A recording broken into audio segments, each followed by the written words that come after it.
Imagine Chicago past, a time before houses and industrial settlements, when truck farms ringed the city with sandy soil crops of beans, peas, melon, and corn, when small dairy plots, vegetable, and flower gardens grew between State Street and Indiana Avenue, when greenhouses dotted Rogers Park and horse-drawn carriages brought fresh fruit into Chicago along Milwaukee Road.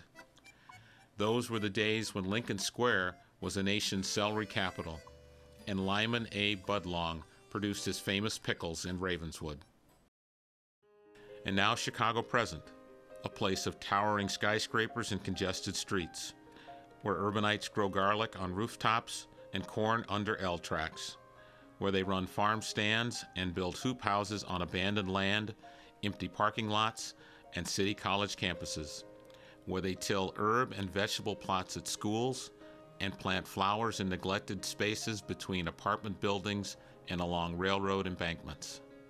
Together, adults, teens, and children who live and work in the city are learning how to farm, how to sell produce, even market it, and they are feeding themselves and others with locally grown, nutritious food while greening the economy and the earth. Chicago urban agriculture is reclaiming a land that once flourished with green belts and taking us back to the World War era of victory gardens, when native produce took pressure off the public supply. Here in Chicago, we are toppling the myth that all food production has to occur in rural spaces on large tracts of land. Citywide coalitions are gaining momentum and making their voices heard as health and nutrition advocates join with community gardeners and faith groups, as economic development experts work with environmentalists, and public agencies work with nonprofits. There are thousands of community gardens in natural areas, but let's look at some of the organized initiatives taking place right in our backyard as we examine the current state of Chicago urban agriculture. And for a moment, let's consider what makes Chicago agriculture urban. Agriculture in Chicago is urban because it brings gardens to city schools and skills to urban youth. From the Chicago High School for Agricultural Sciences, with the last remaining farm in the city limits, to Waters Elementary School, where classmates and neighbors tend native plants bordering giant oaks, and green youth farm sites, where teens are trained to be leaders and activists by growing, harvesting, and selling good food in their own communities. Consider, too, the nationally recognized organization Growing Power, which encourages young people to learn the basics of organic agriculture while developing leadership and entrepreneurial skills. At the Chicago Avenue Community Garden in Cabrini Green, young people participate in an after-school and summer gardening program. Children learn math through counting harvested tomatoes. Others read poems under the gourd teepee. High school students learn hands-on farming techniques and participate in sales through local farmers markets. And at Growing Power's Jackson Park site and its 20,000 square foot farm in Grant Park, young interns learn how to farm and run a business while cultivating fresh and healthy food. Then there's Windy City Harvest, a job training and urban agricultural program of the Chicago Botanic Garden. Amid the concrete and brick cityscapes of North Lawndale and the West Side, adults learn how to grow organic vegetables 10 months of the year, indoors and out.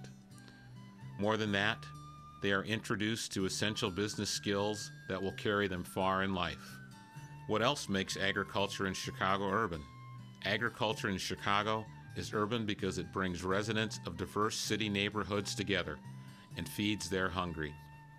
Such is the transformative power of growing food, working side by side, planting their gardens and crops, seeking knowledge, and warming in one another's company. There is joy, too, in the community that gathers around farm stands beckoning the senses. The silkiness of dill, the scent of onions, the orange of carrots.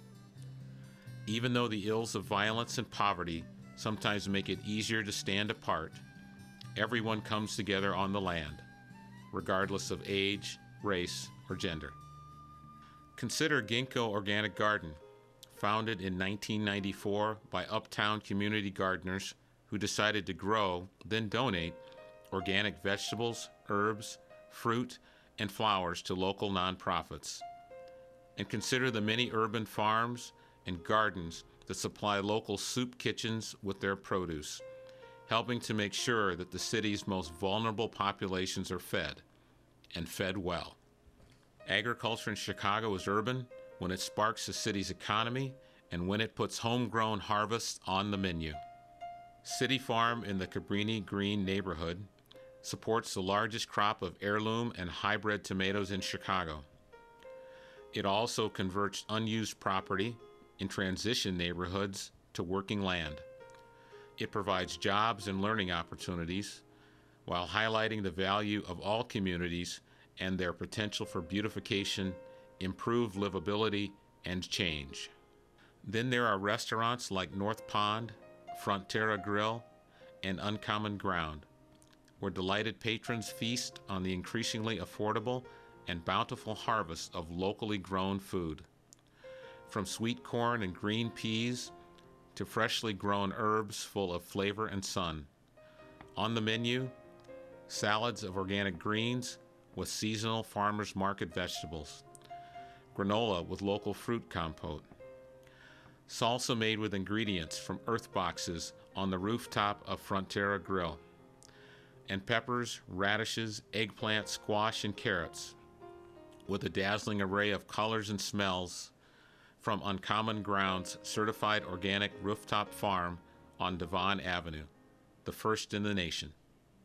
Chicago urban agriculture is Chicago, and what every city strives to be, a movement that feeds and connects its people, improves the environment and beautifies landscapes, provides recreation and leisure, and creates employment, education, and economic opportunity. The 2007 City of Chicago report, Chicago, Eat Local, Live Healthy, recommended increasing the supply of locally grown produce and making Chicago a hub of the regional food system.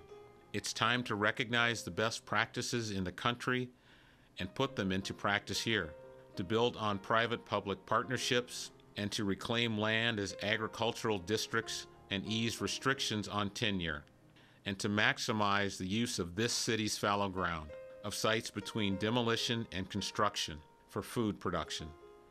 It's time for microloans, increased access to markets, and improved agricultural knowledge and skills.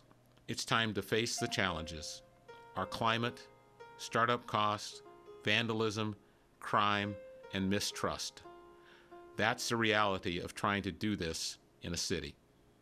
But the upside is, this is a city full of people whose imaginations and resources are already recreating the fertile past of Chicago's agricultural heritage, with the hope and promise that it will sustain us far into the future.